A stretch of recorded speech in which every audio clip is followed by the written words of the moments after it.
logiquement et en théorie, on pourrait avoir une guérison instantanée, en une fraction de seconde. Pourquoi attendre des jours et des jours et des jours ?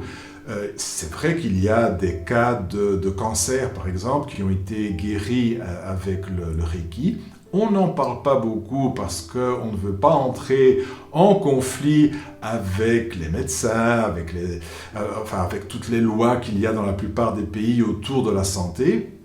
Mais il y a des cas de cancer qui ont été guéris avec le Reiki. Mais ça a pris des jours et des jours et des jours, souvent un mois, en faisant, disons, une demi-heure de Reiki 2 fois par jour. Et donc, ça prend du temps. Mais comme je te dis, pourquoi ? C'est comme ça. Dans la réalité, c'est vrai que les choses prennent du temps. Mais moi, j'ai aussi des témoignages, pas seulement des témoignages, des cas dans lesquels j'ai participé, où c'était moi le soignant, où j'ai eu des résultats pratiquement immédiats.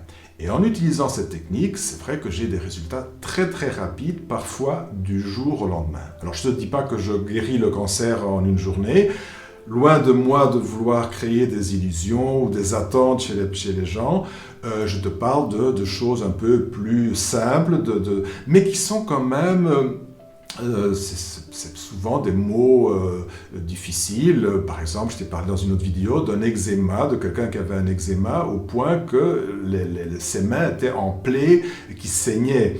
Et le lendemain, il n'y avait plus rien, tout avait disparu. Et donc là, on arrive proche du miracle. Hein, et les cas que je soigne souvent, et ils ne sont pas tous toujours aussi rapides, attention, hein, je ne fais pas ici de fausses promesses. Mais quand il y a des cas rapides,